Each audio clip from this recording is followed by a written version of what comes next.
बोलिए श्री सदगुरुदेव की। सदगुरु श्री कबीर साहब जी कहते हैं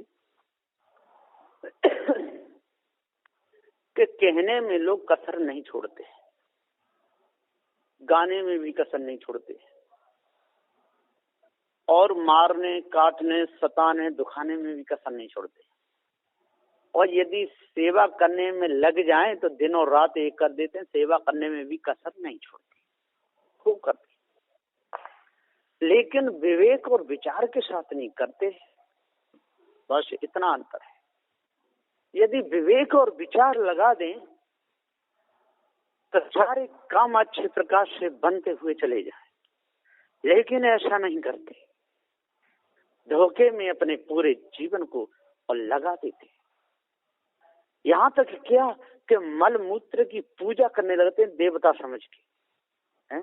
अब विचार करो, मलमूत्र कोई देवता नहीं, वो तो गंदगी है। पृथ्वी जल वायु अग्नि ये चारों पदार्थ जड़ है, इनके समावेश में जो सड़न पैदा होती है उसका नाम है गंदगी। इसी प्रकार से जितना भी मलमूत्र है वो गंदगी है। उस गंदगी को जानने वाला, गंदगी में मौज लेने वाला, गंदगी को सर्वोपरि मानने वाला, गंदगी को त्याग करके अलग होने वाला ये चेतन जीव है। तो अनादि काल से ये चेतन अविनाशी और गंदगी में मौज लेता हुआ चला आ रहा है। यदि इस गंदगी को अपने अंदर से यदि दूर करना चाहे, गंदगी को यदि हटाना चाहे, गंदगी से यदि बैराग लेना चाहे तो ले सकता है।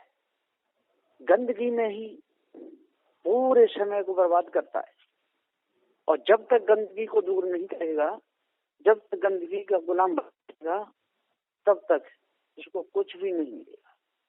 गंदगी होती है, गंदगी में ही सारे समय को और ये जीव निकाल देता है। बंदी छोर सदगुरु श्री कबीर साहब जी कहते हैं कि जब तक गंदगी का गुलाम बना रहेगा तब तक कुछ भी नहीं मिलेगा।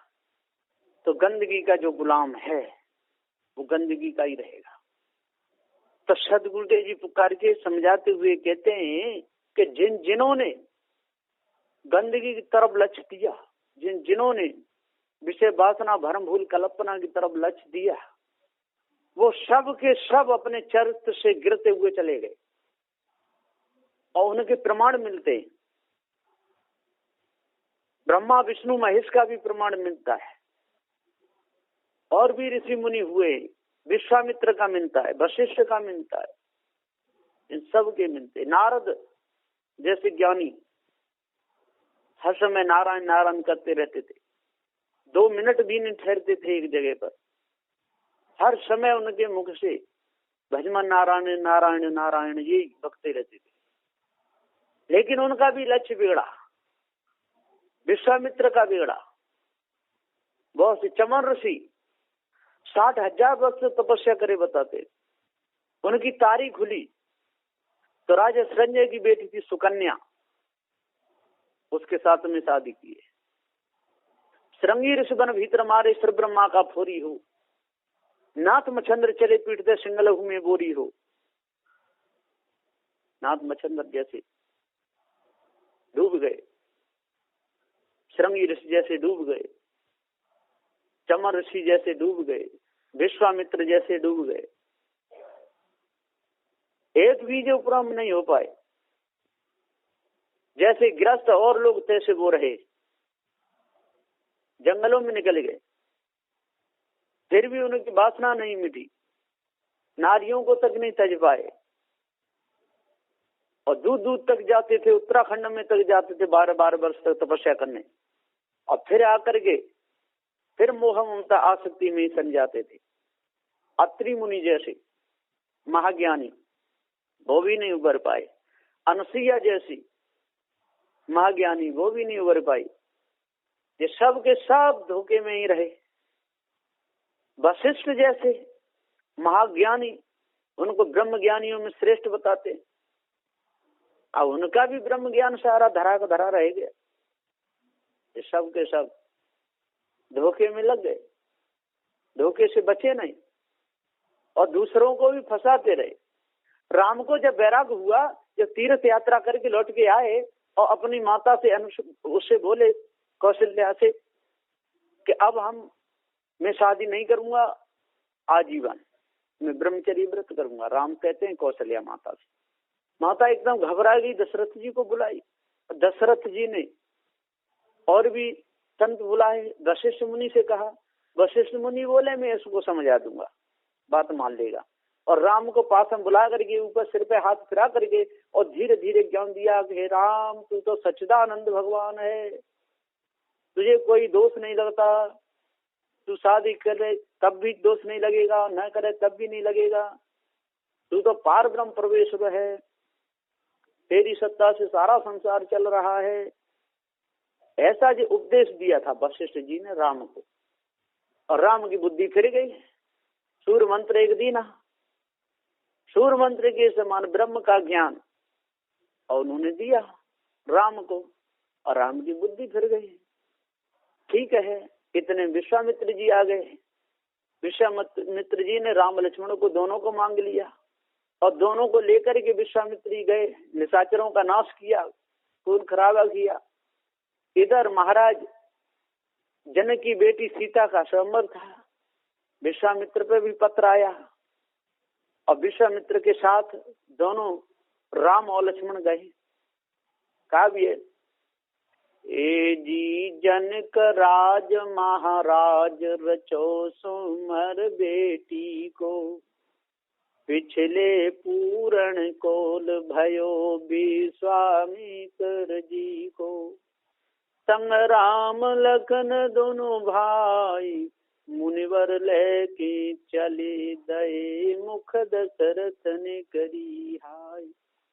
तो लेके कुमर जनिकपुर आए रे, क्या शोभा वर्णु यज्ञ की, दर्शन कर देव दयाला। तो पहली सखियों कहने न जल बहे, सुनो तू मेरी भैया रे, सुनो तू मेरी, सुनो तू मेरी। तू धर गौरी को ध्यान, अरे फतेह हुई तेरी। पित में मात सिया मिल दोनों, गोविंद के गुण गाती। देखत हूर राम लक्ष्मण की, पर नारी हुलसाती। अब जिस समय विश्वामित्र लेकर के राम लक्ष्मण को और राजा जनक की सभा में वहां पहुंचते हैं, वहां पर कितने भूप जुड़े हुए हैं, 10,000 थे, और 10,000 भूपों ने एक साथ ही धनुष पर हाथ लगाया। अब कितनी बड़ी गप है, 1,000 के 500 100 भी नहीं लगा सकते एक बार में धनुष हाथ, एक साथ एक दिन में लगा दे। इतना होता तब भी चलो चल जाए, 1 महीना में 2 महीना में। भूप सहस्त्र 10 एक ही बारा, और लगे उठावन टरे तारा, ये लिखा हुआ है। एक अब वो भेनुका बन गए होंगे तब भी नहीं लगा, भेनुका बन जाए तो ये सारी झूठी बातें। तो 10,000 भूपों ने एक साथ हाथ लगाया, लेकिन धनुष को टाल भी नहीं सके, नेक हिला भी नहीं सके। और वो सीता जब झाड़ू लगाती थी तो धनुष को इधर से उधर, उधर से उधर, उधर से उधर रख लेती थी। और रामचंद्र जी ने फिर आज्ञा पा करके विश्वामित्र की और धनुष को तोड़ दिया। राम ने, सीता ने माला पहरा दी। अब इतनी भारी सीता को, इतनी बलवान सीता को और रावण चुरा के ले गया था। ये सारी कहानी लिखी हुई है। अब इन पे विचार किया जाए तो आज उनकी ये सारी पोल खुल सकती है। आज इस पर कोई विचार करके इन झूठी कहानी को तजना चाहे तो तज सकता है, और मानना चाहे तो मानता रहे। इसमें सदगुरु श्री कबीर साहब जी का तो कुछ बिगड़ने वाला है नहीं, ये तो सत्य का उपदेश दिया है।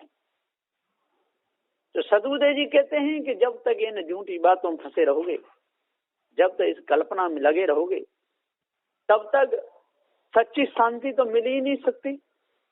एक जगह लिखा है कि पृथ्वी पे कोई पेड़ है जामुन का, और इतना भारी उस पर फल लगता है, बहुत ही मनुष्य की नजर न घूम सके, इतना बड़ा फल। और वो जामुन का फल फूटा था तो उसमें से जमुना नदी निकल पड़ी। ऐसी ऐसी बातें लिख लिख करके और बोल बोल करके लोग भ्रम में डालते रहते हैं। जामुन का वृक्ष था, अब आप फल तो पहले से भी लगते रहे होंगे, तब उसमें से जमुना नदी नहीं निकली, और जामुन का फल जो फूटा तो उसमें इतना पानी निकल पड़ा तो जमुना जैसी नदी बन गई। ये सारी गप्पे लोग मारते रहते हैं। सूर्य का टुकड़ा टूट गया, वही पृथ्वी बन गया। हा? कई वर्ष लगी जन कितने, तब वो ठंडी हो गई, पृथ्वी फूटी तो उसमें चारों समुद्र बन गया, नदियां बन गई। और फिर वो पानी में जीवाणु हो गए, फिर उनकी पूंछ वैसी हो गई, फिर और बड़े हुए, फिर गोरेला जन क्या क्या बने, बंदर बन गए। फिर बंदर बनने के बाद में फिर उनकी पूंछ गिर गई, पूंछ गिर जाने से मनुष्य सृष्टि बन गई। पहले ये सूर्य था ही वैसा अंधकार ही अंधकार था, प्रकाश था ही। ये सारी बहुत ही गप टप और भरी हुई है, और यही गप टप पढ़ाई जाती है स्कूलों में। सदगुरुदेव जी कहते हैं कि जब बंदर से मनुष्य बने, बंदर की पूंछ गिरने से, तो ये इतने बंदर क्यों बच गए? ये थोड़े ही पूंछ गिर पाई। बंदर योनि तो यूं की तो है, बंदर का मनुष्य का कोई लेना देना नहीं। बंदर योनि अलग है और मनुष्य अलग है। बंदर की पूंछ गिरने से मनुष्य नहीं बने। ये सारी झूठी कल्पना है। इस कल्पना में मौज लेने वाले वो तो ज्ञान अंध है, उनको कोई ज्ञान नहीं है। धर्म के गुलाम, अंध भक्त।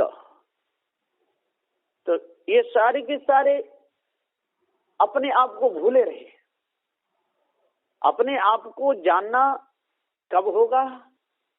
जब ये पारखी संतों का मन लगा करके संग करेंगे, तब श्रद्धा भाव भक्ति के साथ उनकी सेवा करेंगे और उनके वाणी वचनों को अपने हृदय में उतारेंगे, तब तो इनका निस्तार हो सकता है, इनकी शंकाओं का समाधान हो सकता है। लेकिन ये लोग शंकाओं का समाधान करना ही नहीं चाहते, शंकाई में अपने जीवन को बिताना चाहते हैं, धोखे में ही अपने समय को खोना चाहते हैं। अब इसमें सदगुरुदेव का क्या दोष है? जो भी दोष है इन्हीं लोगों का है। और दोष लगाते कहते हैं कि परमात्मा का जब तक कोई भजन नहीं करेगा तब तक उसका उद्धार नहीं हो सकता, और परमात्मा का नाम लेकर के भोजन खाए तो भोजन करना है, नहीं तो ये तो सब गंदगी को भगना है। ऐसे कहते हैं, परमात्मा का नाम ले दो और भोजन पाओ। ओम कह के दान ले, ओम कह के दान दो, जो भी कहना है ओम ओम करो, ओम ओम करते रहो। सदगुरुदेव जी कहते हैं ओम तो अक्षर है, अकार उकार मकार अर चंद्र बिंदु, 5 मात्राओं को मिला करके जो अक्षर है, और वो अक्षर मनुष्य के हृदय से ही प्रकट हुआ है और मनुष्य ही इसमें बदा हुआ है।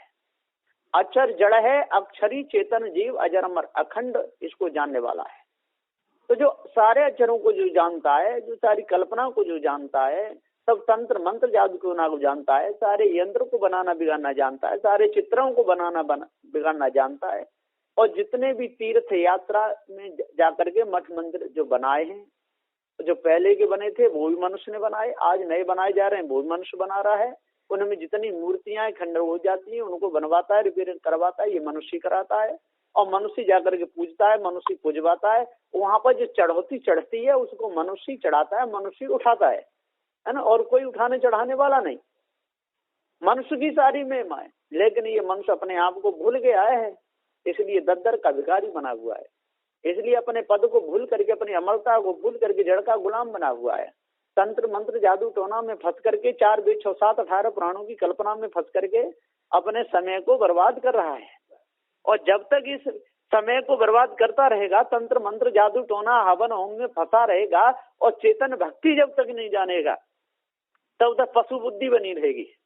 और पशुता में समय यूं ही चला जाता है।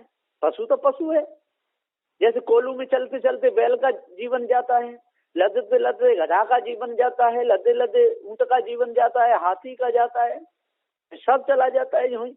इसी प्रकार से यदि पारक बोध नहीं हुआ, जड़ चेतन का पूरा ज्ञान न हुआ, तो गधे के समान लदते लदते मनुष्य का भी जीवन चला जाएगा। और क्या, गधे में मनुष्य में कोई कमी थोड़ी है, वो गधा भी पशु है और मनुष्य भी पशु ही है। जब तक विवेक विचार जागृत न हो, जब तक जड़ चेतन का पूरा ज्ञान न हो, जब तक तंत्र मंत्र जादू टोना का भ्रम न मिटे, ईश ब्रह्म परमात्मा देवी देवता अल्लाह खुदा ताला ये भ्रम नहीं मिटे, तब तक मनुष्य भी पशु ही है, ये कोई मनुष्य नहीं। हाँ, नाम का तो मनुष्य हो सकता है, क्योंकि आगे सींग नहीं है, पीछे पूछ नहीं है, तो मनुष्य तो कहना ही पड़ेगा। कैसे भी कर्म करे, चाहे शराब पिए, मांस खावे, गाली दे, उल्टे सीधे कर्म करे, राग द्वेष रखे, छल करे, कपट करे, मनुष्य तो कहना ही पड़ेगा। और कोई कोई अपनी गलतियों को छिपाने के लिए, हमारी कहीं पोल नहीं खुज जाए, तो सेवा बहुत करते हैं, सेवा के बल पे अपने अवगुणों को दबाए रहते हैं। ऐसे ऐसे लोग हैं, जितने दुराचारी होते हैं, जितने पापी पाखंडी होते हैं, उल्टे सीधे कर्म जो करते हैं, वो सबसे ज्यादा मन लगा करके चाट चाट की सेवा करते हैं। खूब सुबह 3 बजे ही उठ जाए, बहुत सेवा करेंगे, और फिर यदि उनकी गलती पकड़ में आ जाए तो लोग जिनकी सेवा करते हैं उनकी गलतियों को दबाते हैं। नहीं नहीं, वो ऐसा नहीं कर सकते, वो तो बहुत बड़े सेवक हैं, बहुत बड़े हैं, ऐसा है वैसा है, हमारी दृष्टि में वो अच्छे हैं, तो बचाए भी लेते हैं जानबूझ करके। उनको पता है कि जो विचारी है, उनको पता है कि जो हिंसकी है, चोर भी है, लवार भी है, इधर की उधर भी करता है, लड़ाना झगड़ाना भी करता है, फिर भी उन लोगों को जिनकी सेवा वो करते हैं वो बचा लेते हैं।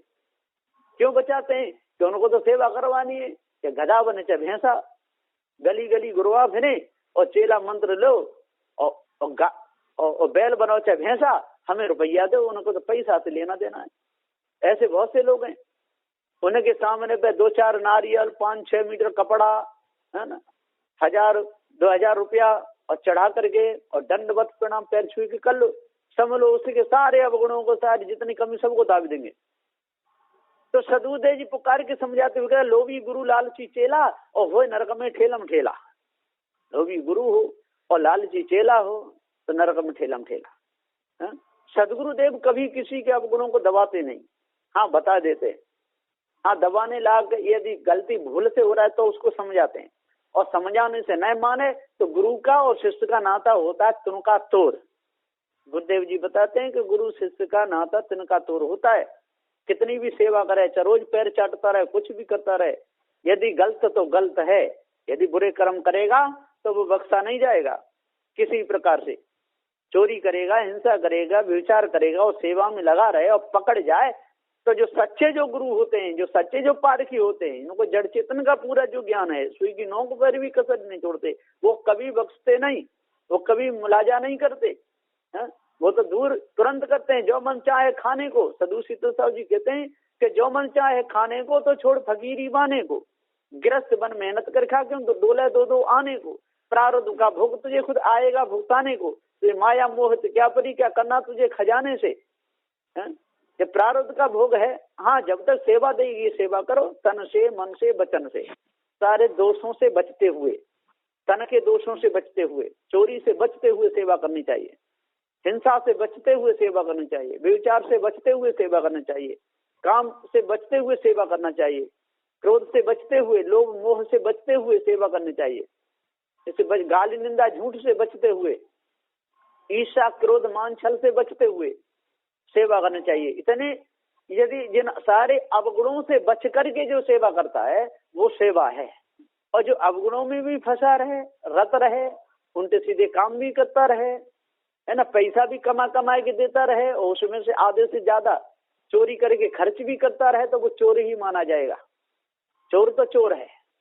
जैसे भंडार में कोई भोजन भी बनाता रहे और उसमें से चकता भी रहे, अंदर से किवाड़ लगा दे और बहुत साव बने, पक्का बने कि हमारे समान कोई टकसारी नहीं है, और सारे भोजनों को झूठा कर दे, तो वो झूठा ही माना जाएगा और वो उसको टकसार का ज्ञान नहीं है। कितना भी दिखावे का ज्ञान कितना भी हो, कोई लोग तो 3-3 बार थाली मलेंगे, 3-3 बार हाथ मलेंगे, और नीचे यदि कोई चीज गिर जाए इधर उधर देख करके गप मुख में डाल देंगे। ऐसा कई जगह देखने में आया है। खाने पीने की चीज नीचे गिर जाती है, उसको बीन बीन के खा जाते हैं। चना फैल जाए उसको बीन बीन के खा जाते हैं। कोई भी चीज नीचे गिर जाए मलमूत्र की जगह पे और उसको चारों देख लेते हैं और खा जाते हैं। ऐसे ऐसे लोग हैं। सब्जी नीचे गिर जाए थाली से बाहर, उसको उठा करके थाली में रख लेते हैं, उससे खा लेते हैं। कई जगह ऐसा देखने में आया। और नहाएंगे तो साबुन रगड़ रगड़ के पूरे शरीर को छील डालेंगे। हाँ, तेल लगाएंगे, जन कितने प्रकार के क्रीम लगाएंगे, और शीशा के सामने देख देख के बार बार मुंह पे हाथ फिराते रहेंगे। ऐसे ऐसे लोग हैं, श्रृंगार करते हैं, है ना, बाल देखते रहेंगे, काटते रहेंगे, मुंह देखते रहेंगे, क्रीम लगाते रहेंगे, सजते रहेंगे। अब दूसरा जन्म फिर उसका स्त्री का होता है, और स्त्री का होता है पार ज्ञान हो नहीं पाता, फिर उसकी ब्याह शादी करती है, ब्याह शादी हो जाती है। जब ब्याह शादी हो जाती है तो वो श्रृंगार करती रहती है ना, पति उसके लिए करता रहता है, पत्नी उसके लिए करती रहती है। इसी में वो पूरे समय को बिताते रहते हैं। बहुत से साधु लोग भी साधु होकर के भी यदि ये सुधार नहीं हुआ, गंध में मौज लेते रहे, क्रीम पाउडर में मौज लेते रहे, इसी में ही अपने समय को बर्बाद करते रहे, त्याग वैराग की तरफ यदि लक्ष्य नहीं दिया, सदगुरु देव के वचनों पर लक्ष्य यदि नहीं दिया, सेवा में यदि अपने मन को नहीं लगाया, और इसी शौक श्रृंगार में ही अपने मन को डुलाता रहा, संसार में घूमता रहा, चिपक करता रहा। अब जिसके लिए आया था भजन करने के लिए, बंधनों को त्यागने के लिए, खानी बानी दोनों जालों से बचने के लिए साधु हुआ, यदि ऐसा नहीं कर पाया तो संसारियों के पीछे पीछे दौड़ता रहा, उनकी बहन बेटियों के पीछे दौड़ता रहा, और अपना यदि इसने काम नहीं किया तो समझ लो कि वो बैल और गधा की तरह ही लदते लदते उसका पूरा जीवन बीत जाएगा, उसका कल्याण कभी नहीं हो पाएगा।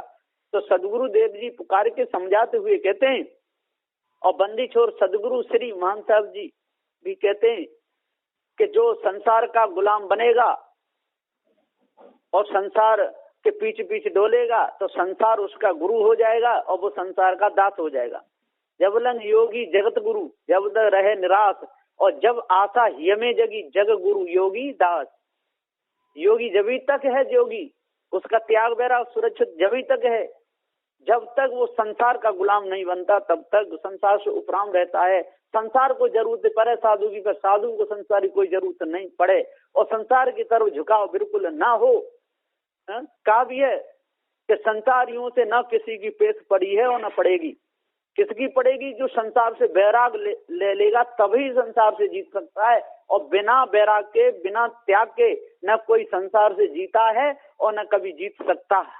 तो सदगुरुदेव यहाँ पुकार के समझाते हुए कहते हैं कि यदि संसार की गुलामी से बचना है और संसार की चिपक से बचना है, आवागमन से बचना है, तो पारखी सदगुरु जो सच्चे हैं, जो त्यागी बैरागी हैं, जो पहले से छूटे हुए हैं, इनके मन में कोई वासना नहीं, किसी प्रकार का कोई उनके अंदर विकार नहीं, त्याग बैराग से जो अपने जीवन को जी रहे हैं, जात वर्ण मत पंथ झमेला सभी झूठ तू सदा अकेला, जो सबसे न्यारे होकर के, सबसे उपराम होकर के, जो अपने आप को जाने हुए हैं, अपने पद में जो ठहरे हुए हैं, जीवन मुक्त दशा इनकी बनी हुई है, ऐसे सदगुरु की सेवा करके तब उद्धार हो सकता है, नहीं तो उद्धार हो ही नहीं सकता कभी।